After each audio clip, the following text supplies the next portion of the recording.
Good morning. Good morning to Instagram, Facebook, YouTube, and LinkedIn. It is Friday the 6th. Right now, you just caught me in a moment. I just recognized the date. So today was my dad's birthday. I don't know how old he would have been today, but I totally forgot it was the 6th. Happy birthday, Dad.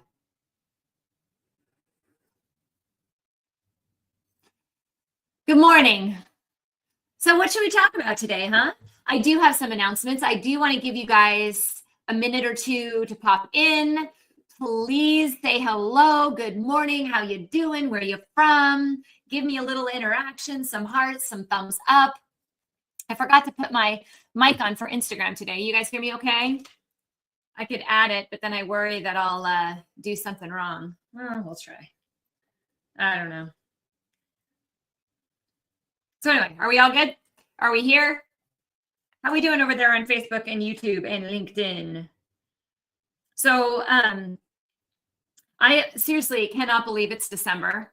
I am like, absolutely. Thank you, Sharon. Good. Maybe I'll keep it off just in case, because I usually can screw things up. Good morning, sunshine and booty. So it is December, which is blowing me away. I feel like it was just February. And so, yeah, everyone done with their shopping? I'm not. So I got to do that. And just a little update on the kitten I had posted that I had up for adoption. I was looking for a foster home because I couldn't keep her. I found her in my car engine last week, which I had talked about. I am taking her to a foster today. So I'm very happy to have found the kitten a place to go. And she has really warmed my heart, and she has warmed up to me quite a bit. She'll now eat from my hand. She won't let me pick her up yet, but she'll let me eat. She'll eat from my hand.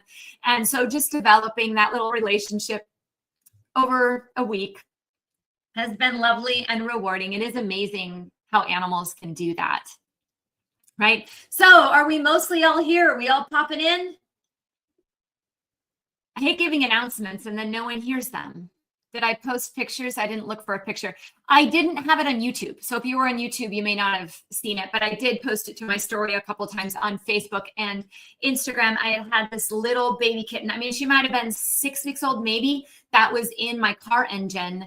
I found her last Wednesday night. So before Thanksgiving. So I couldn't take her anywhere or do anything. And it was the holiday weekend. So I've just been, I was able to capture her. I put her in a huge dog crate to keep her safe because she was obviously not safe in my car engine, and with a little litter box and some food. And I've been going in there every day and socializing with her, trying to find a home for her. And so I don't have a permanent home, but I do have a rescue organization, no-kill rescue organization that helps place kittens with families that she's going to today. So I'm very excited for that because she's going to make a great pet. She's so cute. So I will not be here next week for a live. And for those of you that missed it last week, these lives that I do every Friday are going to be going away. I know, they're going to be going away. Slowly. They will be done by the end of the year. I will not be here next week. I have a commitment. I may do one more live after that, maybe 2 in December, but it doesn't mean there aren't lives happening. They're just not going to happen here. Okay. So I am so excited to announce I'm starting a membership. And I've been building this based on your feedback for months. So let me tell you about it, because we are going to have lives in there. And what's cool about it right now is it's a really small group. So what's nice is you get a little bit more personalized attention from me by jumping in now in the earlier stages versus a year from now. But in this membership, not only am I going to be doing group live Q&As like this, but there's also a forum. So if you miss the Q&A or you have questions between Q&As, you can pop the questions in that I go in and answer. There are also new masterclasses every single month, and you get access to all the replays, all the live Q&As, all the past masterclasses. There's handouts, there's protocols. I even have my lab list, but also the ability to order labs. And I also have a masterclass in there already, or that's posting this month, on how to interpret those labs. So a lot of you have been asking me for that. So I am building this membership based on your feedback. So any of you that join this month are definitely going to be listened to as far as when do you want the live Q&As? What masterclasses do you want to have? What types of handouts would be helpful? What to do when you get sick? Tips and tricks for doing this or that. These are all things that are going in the membership. And so the first masterclass is on Tuesday, and we're talking about how to navigate stress during the holidays. So I want to ask you guys, do you have any stress during the holidays? Do you feel like it's crazy town? Give me some feedback, because we can open with that before questions if you'd like a little bit. I have a hard time at the holidays because of the grief. Because even though, my dad died over 20 years ago, my mom died 8 years ago, my grandparents, about 9 and 15 years ago, but it comes back to just haunt me every time, right? The first masterclass is on Tuesday. We're doing it at 9 a.m. Pacific time. You do have to register for the masterclass. So you have an option. You can go to my link in bio on YouTube. Let me tell you how to do that. Okay, I'll come back to that because you guys don't have the link in bio over there. When you go to my link in bio, you can sign up just to do the one masterclass if you want. You don't have to do the membership. The membership includes way more at a lower price, so it's always a good option. You can sign up for the one masterclass, or you can join the membership where you'll have access to all masterclasses and the live Q&As and the forum and the handouts and the special book bonuses and the lab masterclass and all of that. The lab masterclass is not offered as a single at the moment. So check that out. Link in bio. I have links to both, just the single masterclass that's on Tuesday or the membership, which will include that masterclass, of course. Okay. As far as how do you give feedback for the membership? Well, because you be a member, you have a forum in there. So I'm posting a lot of questions, asking for feedback, and you can also put stuff in there. If you watch a class, you're like, hey, Dr. P, this sucked. I hated it. Put it in there. If you're like, hey, I'd really love to have a masterclass on the mitochondria or on celiac or on, whatever you'd like, you just put it in the forum, because I'm monitoring that. My team and I are monitoring that, and I'm going in regularly to answer questions. And then as we're planning content for the next month and the month after that, we plan about 3 months out at a time. So we can start adding things in. And if I already have resources that I've created for that, I'll just drop them in. So that's how you would give feedback. Just be a member. Yeah. And we're absolutely, smaller groups always are so much more fun. And granted, I hope it grows to a huge community, because I do think we need a community, right? I think we need support from each other, and I want to help as many people as possible, but right now it's small. So check out the link in bio. It might be on my website. Let me talk to you. I know you're on YouTube, so give me one sec here. I think my team was adding it to my website as well yesterday, but I can't recall. It is not on my website yet. Well, that doesn't help you out much, does it? Oh,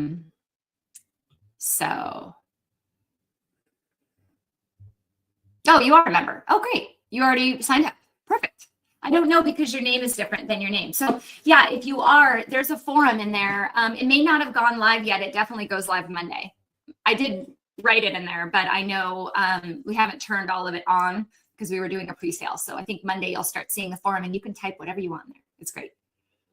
And I have a quiz for first Q&A time too. So congratulations. It'd be nice to meet you in person. So anyway, that's the new update. I'm way excited for it. I'm sorry that they're going away live here. It doesn't mean I'll never go live on social media. I may. It just won't be a scheduled, regular thing. The live Q&As are mostly going to go into the membership, because I think, like, if we can make it a big, robust platform, and we can discuss things and have certain topics to discuss, it also makes it easier to ask questions. It's hard to get vulnerable in an open abyss like this, isn't it?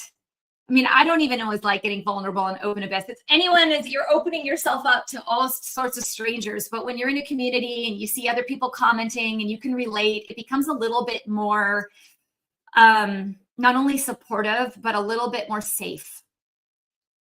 Not to mention, there's a lot of things I really want to talk about with you guys that I can't on social media, right?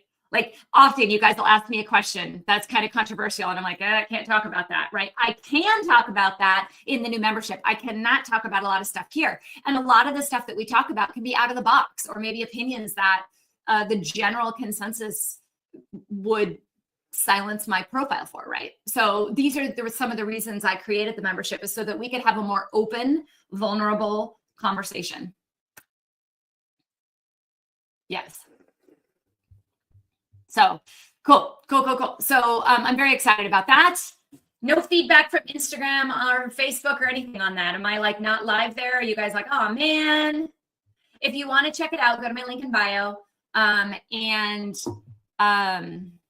I think I can actually, I don't think I can do this in Instagram. Maybe if my assistant is out there, she can, but on this other platform, I can absolutely direct you to the website. So I'm going to pop it in there for you, just in case you need it. And then,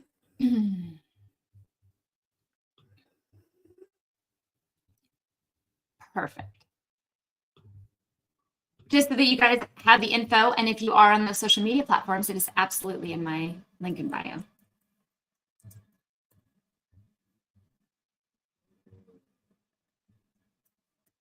Okay, over on the other platforms, I just dropped in there a link to the both the membership and the single masterclass, if you just want to come for the masterclass and you're not interested in a membership. And that's fine. Cool. All right, I'm still waiting for questions. Nobody's asking any, so I'm just talking away. Did any of you catch my interview with Dr. Robert Whitfield, the breast implant illness expert? That was released last week. I was just watching it before we came here. Some really great conversation there. It is available on YouTube. I'm going to put a link for that on my feed here shortly too. So you guys can check that out. I think breast implant illness is one of those things that we don't talk about a lot. And many of you may have think I've never worked with it, right? Because I'm a stress doctor. It's actually something I have worked with because I'm a stress doctor, because the implants cause such a stress response on the body that, and the removal process of it is not an easy one, because when you remove them, then you go through a bunch of detoxification stages, depending on how toxic the body was and what the overload was and the stress level was. It can become a real hassle. And so I've actually had quite a few clients now that have gone through this process, that I've helped through this process. So it was a great opportunity to sit down with Dr. Rob, and talk about how important the stress response is. And what I love about him is he's an explant specialist, but he also addresses with his clients exactly that. We have to look at the stress response because it's causing more inflammation. And if the breast implants are causing inflammation and stress is causing inflammation, these symptoms are going to be significantly more. So if you did not catch that, it is on his YouTube channel. I did save it to my YouTube channel under podcasts and media as well. So you can always check me out on YouTube, view that, give some feedback, put some comments. I really appreciate that, and help support Dr. Rob as well, because I love the work that he is doing, and really appreciate him taking the time out of his very busy schedule to chat with me. So if you didn't catch that, definitely check it out. I do see some questions coming in. So those of you over on Instagram, if you're new here or silent, don't want to say it, at least introduce yourself. Give me a heart, give me a thumbs up, something. I'm willing to talk about anything. I'm open book today. So I won't be here next week. Just a reminder, I have an event. I won't be here. But I may the week after that. I have to look at my schedule. I'm trying to do a couple more lives in December for y'all. Okay, so I do have a question. Let's start on Instagram over here, and then I'll pop over to the ones that I see coming from Facebook and YouTube. Thanks, guys. Hi, Society. How are you? I went full on paleo last year and ate everything: avocado, coconut, almonds, and dairy. And ate everything. Okay. Now, anytime I eat these, my tongue and throat burn and I feel inflamed. Anything I can do to eat these again? Okay. Couple things could have happened here. There could actually be an allergy to one of these items. I don't know if you had that tested. Dairy is not uncommon for that to happen. That happens all the time. People pull out dairy and then they put it back in and they can't handle it. Now, I can't understand if you ate, that's all you ate, because if you were paleo, you wouldn't have eaten dairy. So I'm confused on the comment. But what often can happen, so two situations depending on what you're asking. Number one, if you do eat all the same foods over and over and over again, and you have a lot of stress or you have poor digestion, there's internal and external stressors on your body, what can happen is you can get a leaky gut. It's called a leaky gut. You guys heard of that? Where the lining of the intestines, essentially stomach and intestines, get inflamed and things leak through into the bloodstream and they cause an allergic reaction. Now, that doesn't always mean that you're actually allergic to coconut. It just means that the body was so inflamed and that's all you ate. So we were getting an abundance of stuff leaking into the bloodstream. The immune system, a healthy immune system, is finally going to say, I don't want this. And it's going to start attacking it. And that can cause a delayed food sensitivity. And this delayed food sensitivity can then give you symptoms, right? That's very different than if you, for example, had a direct allergy to dairy, right? Let's say, or had a direct allergy to something where just that food was causing that reaction. If you find multiple foods or the foods that you eat all the time are showing up on a food allergy panel as positive, or you're having symptoms to them, the thing you're missing, here's what you're missing. You're missing healing the gut. You have to reduce your stress because there's definitely a stress response going on somewhere. You have to get a full lab workup. You are welcome to take a look at mine for general labs. If you type the word labs, it will actually send you, I think, a DM to, I don't think this will work on YouTube, I'm sorry. But if you type the word labs, it will send you to a lab list. So you want to get a lab workup, right, for stress response, the endocrine system, nutritional markers, inflammatory markers, things like that. At this point, might be worth doing a food allergy test. And then you have to actually start to heal the gut. So I'm actually going to add that protocol into my membership. I don't know if any of my lovely assistants are on at the moment, but I need to add the leaky gut protocol to the new membership for them all. That's always a good one, but I'm going to tell you right now what it is as well, right? In general, you have to look at anti-inflammatories for the gut. So there are many products that can do this, typically ones that contain glutamine, slippery elm, marshmallow. You want to basically, do you guys remember that Pepto-Bismol commercial? I hate Pepto-Bismol, by the way, but just remember the commercial where they drink it and it's like it goes down the intestines and everyone goes, right? That's what these herbs do. They go in and they actually calm the intestinal lining, and then the glutamine helps to repair the cells so that you start to seal up those leaky gaps, right? So that when you do eat these foods, they don't leak through. Often you will have to minimize eating those foods in the meantime while you do that. You also need to look at your digestive process. What is your gallbladder doing? I see a question on gallbladder, so I'm coming back. What is your gallbladder doing? Do you have enough hydrochloric acid in your stomach? Are you breaking down food effectively? And if not, do you need to add an enzyme, and which one? So enzyme at the top, anti-inflammatories through the middle, and probiotics at the bottom. On top of that, we need to be looking at, are there a lot of stressors? Why do I say that? Why? Why would stress matter if you're having an allergy to foods, right? I'm going to take us back for a second to a little stress response 101. Is that cool? If that's cool, give me a thumbs up, a heart, a yes, let's do it. Because you guys are really quiet. Give me something. You want to hear about it?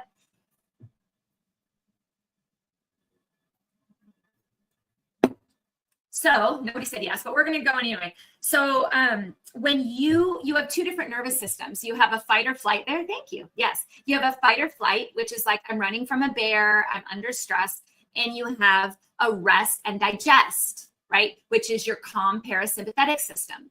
You only digest food when you're calm. So you could be taking all the things. You could be taking the herbs, you could be taking the probiotics, you could be taking the enzymes, you could be doing the right diet, you could be exercising every day. But if your body isn't in a repair state, it won't make as much of a difference. So it'll take significantly longer and almost is a waste of money at times. I'm not saying it doesn't help, because it does. It doesn't mean don't do it, but you're not going to get as much out of it as if you were in a calm state. So anytime there's anything in the gut, bloating, constipation, diarrhea, food allergies, any type of histamine responses, any type of rashes, allergies, you have to heal the gut and the digestion as well as lower the stress response. So I actually see a lot of GI conditions in my practice because of that tight link between that. The immune system, the gut, and stress, your adrenals, are all entwined.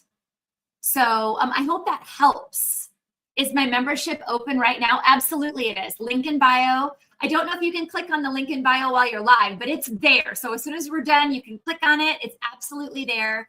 There's a link for just the single masterclass, or you can join the membership, which will include the masterclass. And if you can't make it live, you'll get a replay. The membership always gets replays of everything. So absolutely, please sign up. I think that, and I hope this answer helped. Did that help?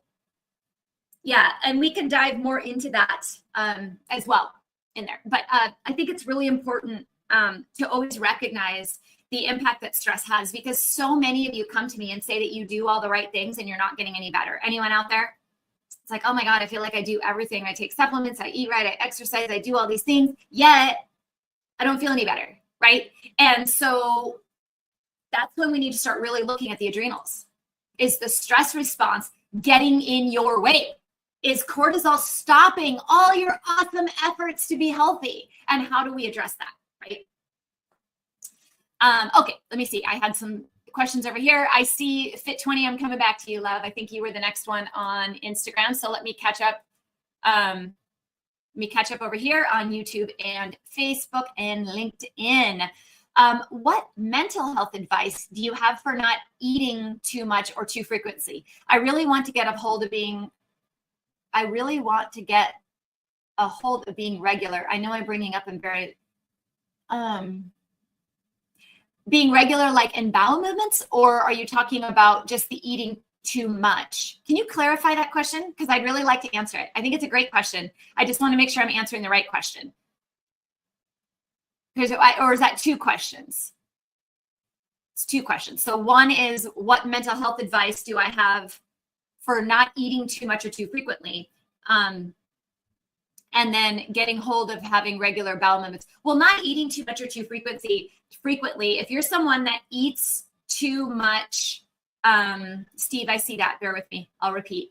If you're eating too often or too much food, there's a lot of mindset around this, right? Number one, I want to find out, is the body craving that food for a reason? What's your thyroid? What's your adrenal health? What's your stress level? What are your metabolics? What is your nutrition level? Could it be that you're really nutrient deficient, and so the body's trying to get you to eat? Or is it an addiction type quality where the brain gets dopamine hits and happiness from eating certain foods? So there's a lot to unpack in eating regularly, from both a physiological level and also an emotional level. So we have to dive into both of those, right? Which would be a whole live. So I think that's a great question. And I think trying to figure out what it is that you're trying to hone in on, and really understanding you as a person would be very helpful to me, just because everybody is so different. As far as being regular, this is the protocol I definitely have, the constipation protocol. But over 80% of us are deficient in magnesium, and often just having a really good magnesium supplement can fix the bowels often. Now, it's not always 100%. Sometimes there's inflammation in the gut. Sometimes there's food allergies, leaky gut. We need to heal digestion. There's stress response, all these things we just talked about. But often by looking at magnesium and vitamin C and working them into rotation, that can really help. I have a magnesium on my store, Total Health Apothecary.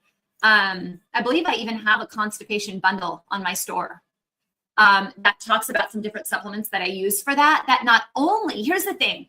Yes, you could go out and you could take an X-Lax and you could take a laxative, which is what the conventional side would tell you to do. However, it doesn't benefit you in any other way. If anything, it can actually hurt you. It can cause laxity in the gut, so that your peristalsis, when you try to go to the bathroom, when your intestines start to move to push stool through, you won't be able to. So for me, I want to find things that not only help the symptom, but also actually benefit your health. So vitamin C is involved in stress response. It's one of the number one deficiencies when we're stressed. Magnesium, another number one deficiency when we're stressed.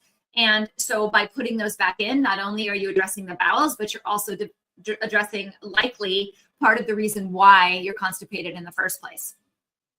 So that is how, that is kind of a good starting point for you to start.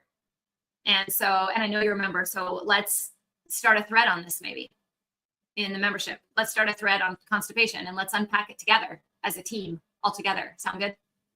I know you probably don't have access yet. Monday, I promise you it'll pop up. You'll be like, oh, there it is. You can log in now though. You should have received your login details. And so you can log in. There's an intro video, but you'll start seeing more adding next week. How do I figure out which one it is? As far as magnesium and vitamin C, you'll know because when you take too much of it, you'll get diarrhea. So if you're not getting diarrhea, likely you are still deficient.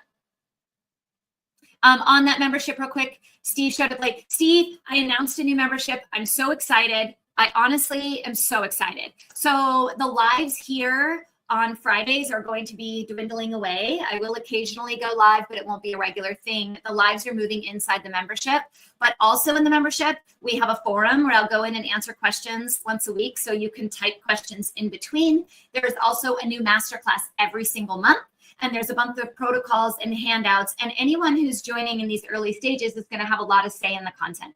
So I've already decided there needs to be leaky gut in there. We need to talk about constipation. We need more GI stuff in there. So maybe we'll do a masterclass on GI. I think that would be great. In fact, that might even be one of the ones planned. Anyway, so tons of benefits. If you go to my link in bio, Steve, I don't know if you remember how to do that. You go to Facebook, my profile, there's a link where my website should be. If you click on that, you can get to it. I also did pop it in this live feed on Facebook. There's both a membership and a single masterclass. If you can always just buy a single masterclass. The membership gives you so many more benefits. So check that out. And there's going to be even more offerings in there. I really want to hear from you guys on what you want, because I'm really, really going to listen in. This first 3 months, anything you guys say, I'm going to do my best to try to get in there. So definitely if you want to say, get in there. Okay. Okay, there was a question over here. I saw. Okay. Over to Instagram. Hey, Fit20, how are you? How would you determine if someone has absorption issues or leaky gut? Well, they're similar. They usually go hand in hand. Clinically, if I were to run a food allergy test and it was like less than 5 things, even less than 10 things that show up as an allergy, it is not considered leaky gut. I believe typically it's 15 or more. If 15 or more items show up on a food allergy test, we look closely at leaky gut. I can tell you that anyone with digestive issues, though, probably needs to be supported in the leaky gut arena anyway, at least temporarily while we work everything out, because the digestive issues can cause a lot of leaky gut as well, because you're not breaking the food down, right? So they kind of go hand in hand. So I typically treat it as a whole every single time. But if you really want to get granular about it, you would do a food allergy test and see how many foods pop up. Yeah. I need to put a link to a food allergy test. Let's see if I can do that too. You guys are giving me some great ideas for my memberships. Thank you. I'm telling you, it's going to be awesome. That's all it would take, would be a question like that in the forum, and I'll see what I can do to give you even more resource. Any suggestions on dealing with fungal or yeast overgrowth? Where? If we're talking topically, there's a lot of things you could do. I love vinegars for this. I love apple cider vinegar. Now, that's different than internally, because if you have an internal yeast overgrowth, you wouldn't want to have vinegar. But if you're trying to do, like, let's say a toe fungus, one thing to always remember is that yeast likes moisture. And any of you mamas and daddies know this. When you have the baby and they get a diaper rash, it's because they're sitting in a wet surface, right? And it starts to irritate the skin, and then you get fungal and growth in there. So, for example, if it was on a toe, you would dip the toe in like maybe a 50-50 apple cider vinegar solution with water. And then you want to make sure, and I put it in there for a few minutes, You can even use a cotton ball and dab it around. Let it dry completely. I mean, so completely, either walk around barefoot for a while or dry it with a hair dryer. That's a great tip for diaper rash too, to dry the bum with a hair dryer. Dry it as well as you can before you put anything on it. So you could do that with vaginal as well. You can sit in the bath, right? You can sit in there for a while, let it dry. If you're talking about internally, mixed protocols on this. That's why I'm hesitating. So I try not to have someone do a hardcore candida diet because it's not sustainable. So now, have I had to have someone do it? Yes. When it was so bad that we just really didn't have a choice. But I try not to do that because it's so short term because you can't sustain it and then it just comes back. So I use a combination of herbs for this. I do a bunch of gut immune healing, so a lot of supplements for this, as well as testing, usually flora testing. Do we have an overgrowth of certain bugs in the gut? And then from that, the treatment is customized. So when we're talking about a systemic candida, it's a lot more complicated than, say, just a local fungal infection, which is what I was speaking about before. What are your thoughts on parasite cleanses? Do you have one you would recommend? Absolutely. And I have it on my website. I actually added it to Total Health Apothecary. It is by Cellcore. It is called the Foundational Protocol by Cellcore. I have it on my store. I will say it would be helpful to be able to ask questions along the way while you do it. So if you're considering the membership, that would be a great way to use that forum, because obviously it doesn't replace your doctor's advice, but at least if you're having some, you want to share some things, or you're having some small questions about in general, about research on clearing parasites, or what's the expectation, what do we expect, those types of things, that would be a great way to use that forum.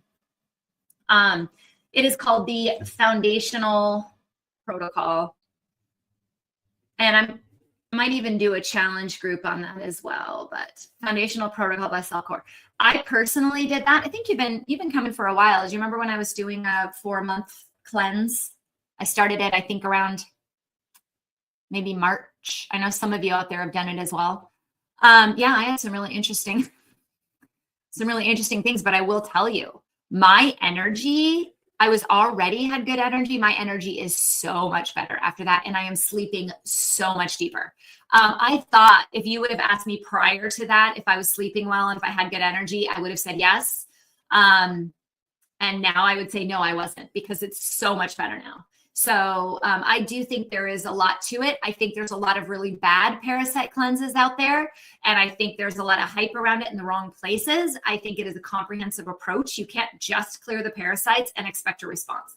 You have to clear the parasites and you have to support the gut and the healing of the gut and bacteria overgrowths and viral overgrowths and all these things at the same time, which is why I do that particular cleanse. I have Steve over on Facebook saying that he did this cleanse, the Foundational Protocol, and his allergies are gone. Yeah. Seasonal allergies are gone. Awesome. Yeah. It's amazing. Like, you clear the things in your gut and your allergies are gone. Woohoo! And it's not for the lighthearted. I mean, it's 4 months, right? But it's well worth it. So if you have any questions on that protocol, you can certainly reach out. Or can direct you to a link if you can't find it. Okay. I caught up on Instagram. Any more questions? We got a few more minutes. Let me look over here on Facebook, because I saw a couple more. Can you have gallstones but no pain from them? Yes, you can. If they're small enough and they're not blocking anything, you may not even know that you have them.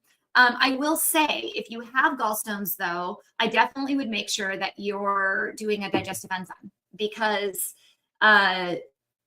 they're developing because they're not breaking it. The bile is getting compact. So I would definitely look at the digestive function to help prevent them from getting bigger and from getting more. But yeah, you absolutely can. When you get the pain is when they start to get stuck in the bile duct. That's when you get that colic, which, just so you're aware, is pain in the front that radiates to the back. If you start getting that, you need to see someone ASAP. Okay. Erin says, I use peppermint oil on my skin during the summer to help cool down. Ooh, It can be, oh, good. I'm glad you're mixing it with a carrier oil. I was like, wow, okay, dude, you're strong. Do you know any essential oils that can be used during the winter to help warm up? Yes, absolutely. Number one, definitely use a carrier oil, okay? Don't put peppermint oil directly on or any of these oils that I'm about to recommend. The ones that warm you up are cinnamon and clove. Those are two of my favorites. That's probably where I'd end. I mean, honestly, you could do a mixture of cinnamon and clove in a carrier oil and rub that on, and it will absolutely help. There was an oil I was using for a while by Banyan Botanicals. It was actually a massage oil targeted towards the Vata, not an archetype, but it's like Vata, Pitta, and Kapha, towards the Vata. And it was a blend of those types of oils. So it was like cinnamon, clove, there's a couple others. But if you start with those, you'll absolutely warm up with that. People will say cayenne. And cayenne definitely will warm you up, but it's almost too much because it's very localized. So I'd probably go with the other ones before I'd use cayenne. But you can put like a little bit of cayenne in your tea, or you can put cayenne in salad dressings just to kind of warm up the food going in that way. You can also change your water consumption to room temperature or warm. Those are some other things to do to warm up during the winter.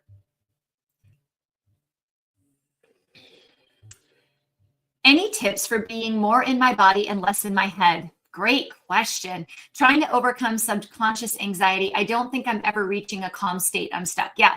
So this is practice. 100%.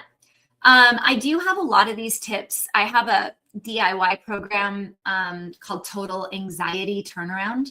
You guys can absolutely reach out to my office about that. That has a lot of tips. But the general thing is, you really have to make a focused effort every day on schedule. So if you were going to lose weight, right, what would you do? You'd be like, okay, I'm going to go to the gym. I'm going to sign up with a trainer and I'm going to go to the gym, 4 days a week at this time. And I'm going to eat these meals at this time consistently. And it's consistent, right? You have to do it at least 6 weeks, if not 6 months, to get a really strong response. Mindset is exactly the same way. So you have to be very consistent. You have to give the body a consistent response. A lot of this starts with simply making choices. My favorite is to ask yourself, and I'm sure you guys have heard this, but it's always bears repeating. You find yourself in that moment, or even before that moment, asking yourself questions when you look at your schedule for the day. 1, do I have control over the outcome? 2, is it worth my energy to work on? And based on those answers, you make a choice. You either take it on, you give it to somebody else, or you let it go. If you can start with that practice with every single time, you're like, oh man, I'm worried about tomorrow's meeting. Oh gosh. Okay, do you have any control over the outcome? Have you done everything that you can to prepare for it? Yep. Is it worth your energy to worry about? No, because there's nothing more you can do. So what are you going to do? You're going to let it go. I'm letting it go. I'm good. I'm trusting that I can do this on my own. I'm okay, right? It's little things. I worry about my son when he drives. Every time he backs out of the drive, I'm like, oh gosh, I hope he didn't hit the neighbor's car, right? It's stupid. I have no control over the outcome. If he hits the neighbor's car, then I have a problem to deal with because I have control over the outcome, right? How does that handle with the neighbor? I don't have control over it before it happens. I have no control actually. And it's really not worth my time. So little things like this, starting to recognize, what are you spinning out of control, right? It's a lot of self-reflection, a lot of, okay, I'm recognizing that 10 times a day, I'm spinning out over something that I don't need to spin out over. So how can I now change my perspective on that? The other perspective shift that was the hardest one and still is the hardest one for me is the get to versus have to, and everything happens as an opportunity for growth. So these are get to versus have to. I have to go to the grocery store. I get to go to the grocery store. Those are two different mindsets. Sounds little. What you tell yourself matters. I have to do this. Oh my God, I hate this person at work. Oh, they're driving me crazy. Oh, it's like they just bother me all day long. Well, what if you looked at it as, oh, this person is really inquisitive. I really appreciate their efforts. And then realize you might have to set up some boundaries because you've now just learned their personality. So how can you deal with them different rather than, worrying about it or trying to adapt to what they need. Maybe you need to set boundaries, right? So it's looking at things that you can change that have to versus get to. I get to go to the grocery store. I'm healthy enough to get in a car. I can see, I can drive, and I can physically walk through the grocery store without disability, right? I can pay for my groceries, maybe a little less right now, but I can. And I have the capacity to make dinner and serve my family. Those are all gifts. Because here's the thing, we don't know what tomorrow brings, and that could go away. And then you will appreciate that. So little things, have to versus get to. And every time we are hit, we are knocked down, we feel like, oh my God, can one more thing freaking happen to us? It is an opportunity to grow, is an opportunity to share with other people, to connect with other people. I would not be here connecting with all of you if I didn't hit a rock bottom in my health and my emotional health and go through the grief I've gone through. I would never have gotten up on a platform like this and ever started to speak to people. And when I did, and you guys started following and asking questions and getting stuff from it, it lifted me up, right? So the most negative thing, the thing that you would think is ruining your life, is actually not. That's another shift. Does that help? Gratitude improves your attitude. I like that. The negative and positive have very different feelings. Yes, there is such a different energy feeling when I do those different mindsets, right? So these are very small things. And I know often it sounds like nothing, but is it Shauna or Shayna? I'm telling you, if you make these little shifts throughout your day, they will collectively make an impact on your health long term. Okay? Just practice those. You get to. I'm so thankful. This person is annoying, but that's cool. Doesn't impact me. This is how I work. These are my boundaries. I do find, especially women, and you men can speak up too, because I do know it happens to you as well. Us women, we do not set enough boundaries on our energy at all. We do not. We give our energy to everybody, and then we wonder why we're so tired and why we have no time for ourselves. We have to put those boundaries. We have to stand up for ourselves. We have to say, this is how we are. This is our personality. We deal with different personalities all day long, but their problem is not your problem.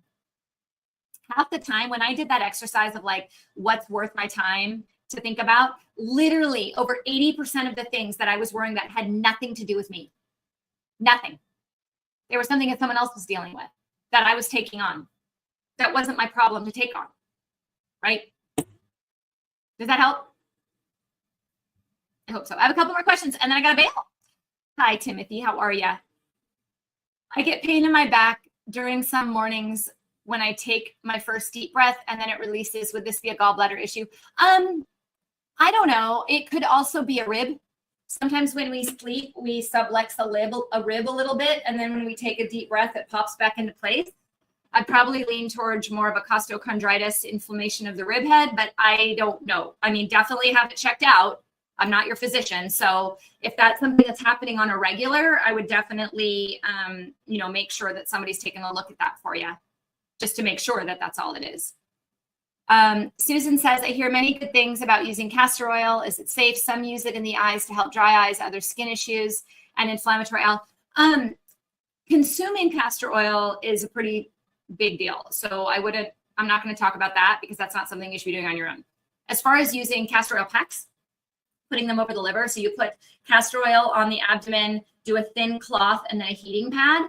I get a lot of great results from that on menstrual cramps, abdominal pain, bloating, liver detoxification. My store, I actually sell castor packs. If you want an actual one, like a Mylan, so you're not using like your dish towel or whatever, I have a bunch of castor pack sets that Velcro around the abdomen so that you can wear them while you do things. So check out Total Health Apothecary and just type in castor oil and you'll see. And the castor oils from the Queen of Thrones. It's one of the best castor oils on the market, hands down, purest castor oil ever. I love her products and fortunate enough to sell them on my store. So check that out. I love castor oil for that purpose. Love it. Okay, I think I caught up. Happy, grateful tears. Thanks for the inspiration. Shayna, join the membership. Let's keep talking about it. You guys are all have such, it's funny. Sometimes we feel so alone. I want to end with this note because often we feel so alone, right? We're like, oh, should I ask this question? I'm probably the only one. And then you ask it. And so many people are like, oh my God, I feel exactly the same way. There is such an opportunity for us to lean on each other right here, which is what I'm all about. So that's my plan with my new membership is we can lean on each other. We can talk about these things in a place where I'm not risking being downplayed or upplayed, right? There are issues on social media with that. There's times I've had amazing topics and none of you ever see them because they get suppressed, right? So I do think if you're interested in joining the membership and being one of the earlier members to have a lot of feedback, I would love to have you there. Our first masterclass is Tuesday on stress and grief and coping through the holidays. It is included in the membership, or you can just go to the masterclass. That's fine. Both options are available on my link in bio. And I'm looking forward to seeing you all there. And I will not be here tomorrow or next week. I have an event, but I may be back the week after that. I preach boundaries pretty well. Do I follow my own advice? Gotta go. Right? Exactly. Do we always follow our advice? Anyway, so welcome, Naya. Nice to see you. To all of you on Instagram, you guys were quiet today. This is a live Q&A. You are allowed to ask questions. Hopefully you're all bumping over to join the masterclass or the membership so I can get to know you better, help guide you in your health, provide resources for you. I'm Dr. Tricia Pingel. I love having you all here. Thank you so much for being here. And go make Friday a great day. I'm going to go hand off this beautiful little kitten and hopefully find her a home. So much love to all of you, and I will see you soon.